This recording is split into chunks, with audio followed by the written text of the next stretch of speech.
Welcome back, everyone. It's Charlie. This will be my full She-Hulk episode 8 video. There are a whole bunch of Daredevil, a bunch of Marvel Easter eggs and references, so we'll break it all down. If you're brand new to the channel, be sure to subscribe to get all the episodes. Careful for spoilers from the episode if you haven't seen it yet, but we'll start at the beginning, work our way through shot by shot, talking about Easter eggs, WTF moments, and I'll also explain the future of Daredevil in the MCU, because we do have a pretty good idea of where he's headed next. Like, he's going to be on the Echo series. We know they're going to start filming the Daredevil Born Again episodes at the beginning of next year, so we won't have to wait too long before getting way more Daredevil stuff. There were a bunch of references during the episode too to other bigger movie-related things, like they talked about Red Hulk during the episode.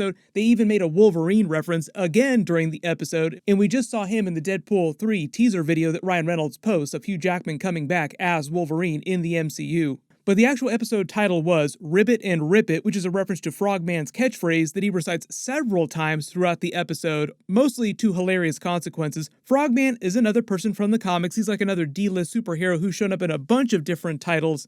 In the context of this episode in the MCU, he's just like a regular rich kid who's kind of spoiled using a super suit to pretend to be a superhero, but they wind up using him as more of a villain, which is also kind of a reference to his comic book backstory, like he's been both a villain and a hero at different times. The actual cold open of the episode is him recounting the events of his failed attempt at being a vigilante with a super suit that he got from the same person who makes all of She-Hulk's super suits, and he wants to sue him, Luke, because he burned himself. The first time we actually saw She-Hulk go to Luke, we saw him in a brief cameo scene. He was the guy that was walking out just as she was walking in. And it winds up being another big conflict of interest for her, like the time she was forced to represent Abomination, even though he had this big history with the Hulk in the Incredible Hulk movie. Because they keep forcing her to do that, I think this is also foreshadowing for larger Marvel Phase 5, Marvel Phase 6 movie plot for Hulk-related stuff, because a lot of the Bruce Banner Hulk stuff that they do in the series is meant to be teaser for future Hulk movie stuff that they're doing. And it sounds like a lot of that has to do with what's happening in Captain America 4 New World Order, because the leader is the main villain of that movie, obviously big Hulk character from the Incredible Hulk coming back, and we have the Thunderbolts movie right after that. So one of the big theories, because a lot of the people she represents at her law firm are villains, is that she'll be the person that Val uses to clear a lot of red tape to get the Thunderbolts going, and one of their missions will be to take down the Hulk, and that will be like a huge conflict of interest for her. Like, she'll wind up helping the people trying to hurt her cousin Bruce Banner. Because next week's episode is the finale, like episode 9 is the last She-Hulk episode, I think that they'll tease that because Bruce Banner is coming back. So we'll find out a little bit more about what he was doing off-planet on Sakaar and what that movie plot is that they were trying to reference. I think that'll tie in with what's happening with the Intelligentsia, which is a big comic book villain group that the leader was part of, he was connected to, and the whole plot with She-Hulk's blood, and them seemingly trying to replicate the powers of the Hulk. Like, why else would you want She-Hulk's gamma blood? I think that's also why she made a Red Hulk reference at the end of the episode, too. But the question is it the kind of twist that's like, ooh, there's another Hulk, but this one's red? Why else would they need She-Hulk's blood if they don't want to create another version of the Hulk? And they might use that for a version of Red Hulk Thunderbolt Ross in the future. We also just found out that they're planning on recasting Thunderbolt Ross. Apparently Harrison Ford was the person they wanted to get to play him, which would be pretty cool, but I don't think that Harrison Ford wants to be inside the MCU, so it probably wind up being somebody else. But it just sounds like they're going to have a version of Thunderbolt Ross show up in the future, so they can do Red Hulk eventually. The Monahan store at the beginning of the episode is sort of like their in-universe MCU version of like a Best Buy or a Fry's. He recites his catchphrase for the first time in the episode, Ribbit and Rip It. She breaks the fourth wall to react to Luke, the super suit maker, like, oh crap. And when they explain that he's a spoiled rich kid and his father's one of the firm's best clients, that's actually pretty close to his comic book origin. In the comics, he was a failed inventor who was supported by his mother. Like, he never actually did anything really successful. He just stumbled upon the Frogman suit and then used it to be a vigilante. When she's talking to Luke about her dress, he's literally making it right in front of her, like he jokes by ripping it down, like, oh fine, you're gonna sue me, I'm not gonna make your dress anymore. Obviously they resolve that by the end of the episode. She winds up saving him with Daredevil's help, and he agrees to keep making her superhero suits and other clothing that will work for her. When she's talking to him, they also show this black armor suit again. They've shown it a couple times. It doesn't totally look familiar. I don't think that it's meant to be the Kit Harington Black Knight armor. Like, his armor is created by the ebony blade itself. Like, it literally comes out of the sword. They have a brand new song under the She-Hulk title scene, and then when they show up in court, Luke Jacobson's lawyer, surprise, surprise, is Matt Murdock Daredevil, who makes a whole bunch of blind jokes about not finding a parking spot, which is also meant to set up their fight at the end of the episode with the parking garage when he rolls up on top of Frogman's green car. And the whole idea is that in this early part of the episode, she doesn't know who Matt Murdock is, she's never heard of him before, she doesn't know that he's Daredevil, obviously, which she finds out later in the episode when she takes the mask off, like, wait a minute, what? You're Matt Murdock? Even though he was a little bit lighter in this episode, a little bit more jokey, for the most part, the tone of his character, the way he talked, the way he acted, was pretty on point for the way he acted previously in the Daredevil Netflix episodes. The quick wit he has, like the really quick way of speaking to the judge, is similar to his other episodes. She breaks the fourth wall when he starts his lawyer speak because, as he said, he is a really good lawyer. How did you just do that? I'm a really good lawyer. He references What If, which is obviously the long-running Marvel comic series, and it's a TV series now too. I did episodes for all the season 1 episodes, and I'm going to be doing What If season 2 episodes when those start at the beginning of next year.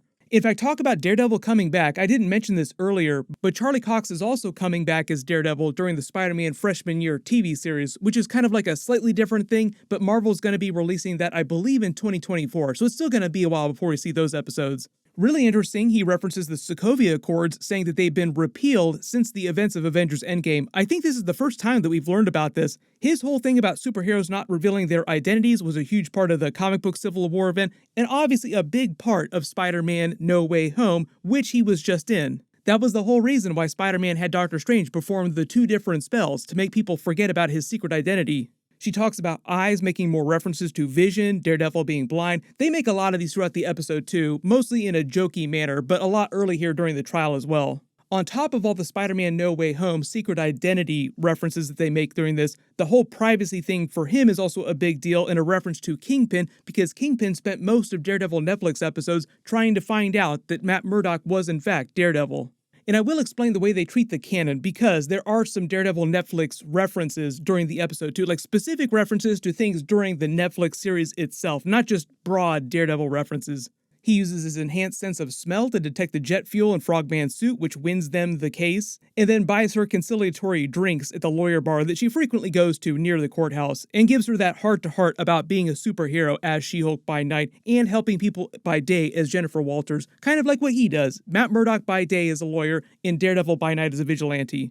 They have a lot of references to people leading double lives, double identities, because at this point she doesn't know that he's Daredevil yet, like they play that for a big reveal later in the episode. Also, the funny thing about the drink that he buys her is that it's a green drink with a red cherry in it, which is a reference to Daredevil being in a She-Hulk episode, like green for She-Hulk, red for Daredevil. As hot as the end of the episode was for the 2 of those characters, them ending up in bed together, I still think that the Loki series is the spiciest Marvel series so far, just because of the premise, like the whole idea that Loki falls in love and wants to get with a version of himself. Gonna be real hard to beat that. They have a real quick blink and you'll miss it joke about him being blind because she tries to help him find his drink. And even if he didn't have his special Daredevil abilities, a normal blind person would totally be able to find their own drink. Like they wouldn't need help in finding their drink. The other cool thing during their conversation here is that when he says that Luke created multiple suits for him, that's a reference to the multiple new suits he's going to wear in the MCU. This Daredevil yellow one in the episode is just the first one. I believe he's also going to wear a version of the Back in Black suit, and he'll also wear a new version of the classic full red one. All in the different series he's supposed to appear in the future in the MCU. So I believe the Echo series is the next place he's going to show up. I think that will be the red costume, and I think in Daredevil Born Again he'll wear the Back in Black costume, or it might be the other way around. He might wear the Back in Black costume first in Echo, and then the classic one during the Daredevil Born Again series. When he says he has his own practice in Hell's Kitchen, that's a reference to Nelson Murdock and Paige, the new firm that they created at the end of Daredevil Season 3 on Netflix. And because they play the Daredevil Netflix theme during the episode, the way they're treating the continuity is that it's mostly canon, like for the most part, but they're kind of reimagining a few things. So it's one of those cases where it's not 100% canon, but they're basically treating it like all that stuff already happened, and the events of Daredevil Born Again, for instance, pick up after the events of Daredevil Season 3. Most of the same characters are coming back, like we saw Vincent D'Onofrio's Kingpin already in the Hawkeye series in the MCU. He'll come back again as one of the main villains during the Echo series. I believe Karen Page is coming back. I think Foggy Nelson is also coming back. There might be some other characters from that as well too, like the Punisher probably going to come back. I believe Jessica Jones is also coming back as well too, and eventually probably Luke Cage once his commitments to other TV shows are done. So like pretty much all the Netflix stuff is coming into the MCU, and they're just kind of reimagining a few things, but for the most part, they're treating all that stuff like it did happen. And I'm actually kind of hoping that they keep the Daredevil Netflix theme song for the Daredevil Born Again theme song. They actually just did that for House of the Dragon, like whole different prequel series from the Game of Thrones series, but they reused the same Game of Thrones intro song. They also just did that with the X-Men the Animated Series theme song too. They used it during the Miss Marvel series when they revealed she's a mutant, and they used it during Doctor Strange Multiverse of Madness when they introduced that version of Professor X from the 838 universe, which was meant to be a version very similar to the version from X-Men the Animated Series. She breaks the fourth wall again to be horny for him. She breaks the fourth wall a bunch of times in this episode, and a lot of those times are to be horny for Daredevil. They both get the separate calls, and that's just a joke about them both being called away because of what's happening with Frogman and winding up at the same place. Like, oh, I have to go do work. Oh, I have to go do work too. But they both wind up at the same place. Her first stop away is with Todd, who name drops the Wakandan vibranium spear, which they want back because it was stolen from Wakanda a long time ago. Obviously, they want it back. A lot of people theorizing that he's also secretly connected to the intelligentsia, because why else would he be at that big event at the end of the episode? And he's super obsessed. So a lot of people in earlier episodes when they first introduced him were kind of suspicious of him. You were probably right to be suspicious of him. He also does the Wakanda Forever catchphrase, making the symbol too. But then she gets a call from Frogman and she finally wears her super suit, which is from the comics, like this is a version of the comic book version of the suit. It winds up going against a Daredevil before she actually learns what's really going on. So they have a funny moment of them going at each other, Daredevil versus She-Hulk, just showing you some of his acrobatic skills against some of her basic skills because she hasn't quite learned how to use them in a fight yet.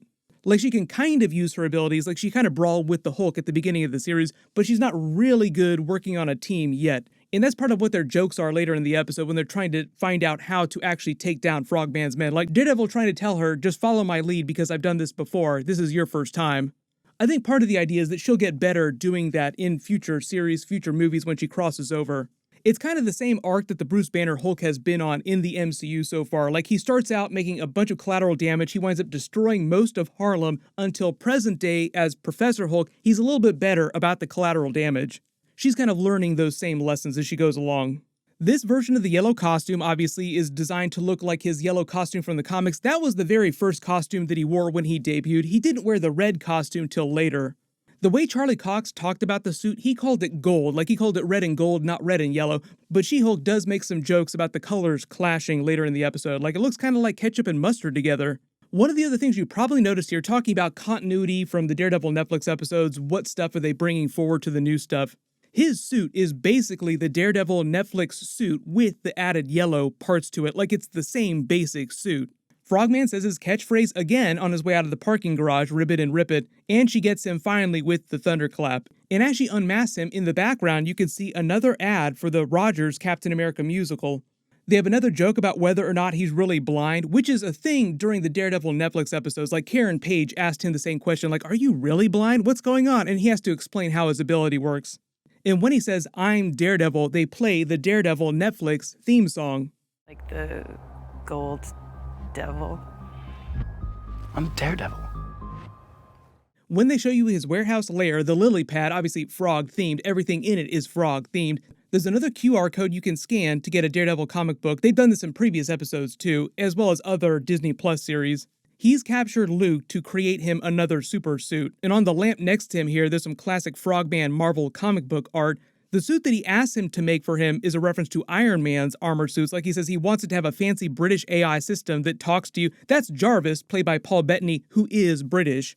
Daredevil shows off his echolocation ability, finding out who all the goons are in the building, and he also explains the difference between goons and henchmen. Henchmen believe in the cause, goons are just there for the paycheck. And obviously when he says that her heart is beating fast, that's because she's super horny for him. When they're standing behind the sign on the rooftop here, it glows red on them, bathing them in red light for Daredevil's trademark color. Also, everything inside is green, so there's a lot of green and red coloring in the episode, green lighting, red lighting, to highlight Daredevil and She-Hulk teaming up in the episode. They give him a hallway scene, which is obviously a reference to all the Daredevil Netflix hallway scenes, although this one is super short, when she smashes the second group before he can take them on, using Hulk's catchphrase again, She-Hulk smash. You notice in the background of his room here, he's got a Batman bat signal made to look like a frog. He's got a bunch of frog-related pop culture, like there's a frogs only parking sign. There's Frogman artwork in the wall designed to look like Marvel comic book art. He's got a couple frog-themed video games. The Frogger one is a real video game, but the Leapfrogger one I think is fake that they created for this episode. But you notice on the screen, it looks like his comic book costume, so the idea is that he got the idea for his costume from the video game. They make more lawyer jokes about Frogman's path out of this without serving more serious jail time because they're both lawyers. When Daredevil says he's a fan of legal dramas, that's a joke about the She-Hulk show and the Daredevil Born Again series because both of them are lawyer shows. She breaks the fourth wall to be horny for him again, and Leapfrog says his catchphrase again as he jumps out the window, injuring himself. She makes a joke about Daredevil being so broody, which was actually a thing in real life, like people talking about Daredevil being broody before he debuted on the series and how they were going to handle him in this episode, which is a little bit more comedic. And obviously they pay things off with them getting it on. When he says they should go out when he's in town again, that's him saying he is coming back, but he's going to cross over with She-Hulk in future episodes again, like She-Hulk Season 2. But I think the idea is that if She-Hulk crosses over into Daredevil Born Again episodes, that would be her traveling to New York City, because I think most of those episodes will take place in New York City. And if they do She-Hulk Season 2, it will take place in the Los Angeles area again. So it will be Daredevil coming back to Los Angeles. They have the morning after joke with him walking out of her place down the sidewalk in his suit when she breaks the fourth wall, saying she's surprised that we're still here. It's a joke about people only watching the episode for Daredevil, so like, what are you still watching the episode for if Daredevil's gone? She gets super meta too when she talks about the structure of television, like, oh wait, is next week the finale? Like she starts talking about the final episode and her referencing a big twist at the end of the season, like, oh, is this the big twist? And she's also talking about a cliffhanger because the episode ends on a cliffhanger. So this is also her realizing that she's a fictional character inside a television show, which she did in the previous episode when she asked someone beyond the camera, like a Kevin Feige type of person in real life, to do another previously on, changing the plot of the episode itself. Like she kind of broke the episode temporarily to affect the plot. Nikki also calls her a devil for having such a good time with Daredevil. She continues breaking the fourth wall. She mentions Red Hulk, like would a red one show up? That's a reference to Intelligentsia, the people trying to get her blood, Hulk King, and obviously what they might be doing with Thunderbolts in the future. Initially in the comics, Red Hulk was Thunderbolt Ross, and the Intelligentsia was responsible for turning him into Red Hulk, which is why I say there's like a connection between the Intelligentsia She-Hulk plot in the episode and Red Hulk eventually. She makes a reference to fridging, which is the practice of basically killing off a character permanently, usually a female character.